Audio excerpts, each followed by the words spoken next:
অৱশেষত জামিন লাভ কৰিলে চুমি বৰাই দুটাকৈ গোচৰ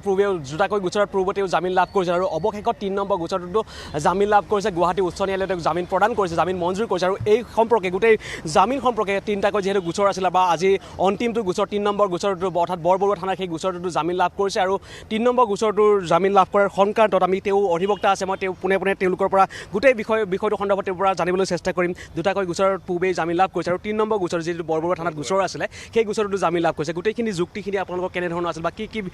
কিহৰ বাবে তেওঁ আছিলে জামিন লাভ কৰিলে আপোনালোকৰ যুক্তিখিনি কেনেধৰণৰ আছিলে প্ৰথম কথাটো হৈছে আমি ট্ৰেডিঙত তেওঁ কেনেদৰে ৰিলেট কৰা হৈছিলে তেওঁ একচুৱেলি ৰিলেটত নাছিলে সেই বস্তুটো আমি ভালদৰে যুক্তি দেখুওৱা গৈছিলে ছেকেণ্ড কথা হৈছে তেওঁ গ্ৰাউণ্ড অফ এৰেষ্ট যিটো আছিলে তাত কোনো ধৰণৰ কণ্ডিশ্যন নাছিলে যে তেওঁ কি কাৰণত এৰেষ্ট কৰা হৈছিলে সেইটো এটা মূল কাৰণ আছিলে আৰু তেনেকৈ গোটেই বস্তুটো মহামান্য আদালত জাষ্টিছ পাৰ্থিৱজ্যোতি শইকীয়া ছাৰে গোটেই বস্তুটো চাই মেলি আমাৰ 6 মে'ত ফাইনেল হিয়াৰিং হৈছিলে আৰু তাৰপিছত মানে অৰ্ডাৰৰ কাৰণে আমাৰ এইটো ৰিজাৰ্ভ আছিলে আৰু আজি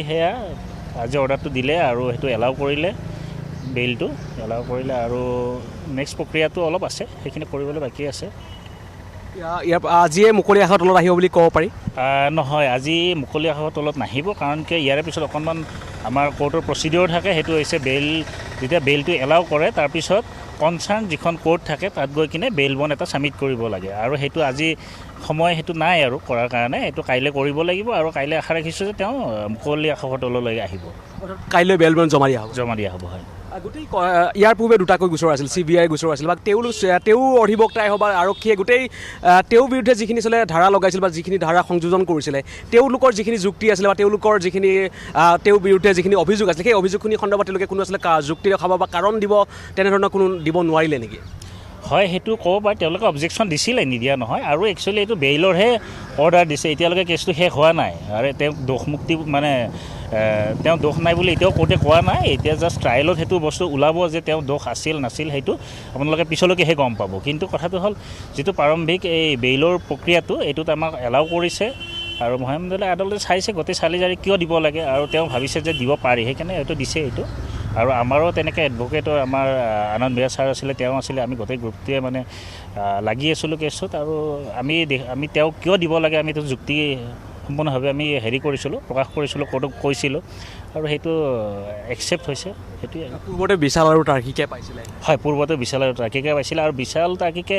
পাইছিলে কিয় তেওঁলোকে অলপ আমাতকৈ আগত অলপ ফাইল কৰিছিলে কেছটো আৰু আমি কিছুদিন পিছত কৰিছিলোঁ সেইটোৱে আৰু ইয়াৰ আগতে দুটা গোচৰ আছিলে এটা CBI গোচৰ আছিলে আৰু এটা ডিব্ৰুগড় থানাৰ গোচৰ ডিব্ৰুগড়টোৱে পিছলৈকে CBIলৈকে কনভাৰ্ট হৈছিলে আৰু দুলীয়াজানৰ এটা কেছ আছিলে দুলীয়াজান ডিব্ৰুগড় আৰু বৰবৰুৱা আজি বৰবৰুৱা থানাত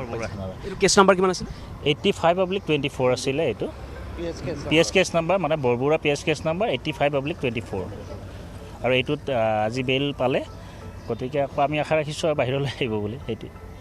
এয়া আছিলে চুমি বৰাৰ অধিবক্তা আৰু অধিবক্তাই গোটেই কথাখিনি কৈছে যে কি তেওঁলোকৰ ফালৰ পৰা যিখিনি যুক্তি আছিল সেই যুক্তিখিনি তেওঁলোকে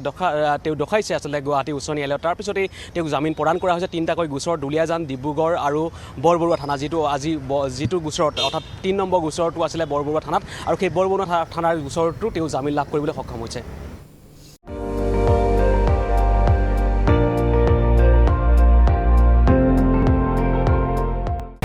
আপুনি চাই আছে ND24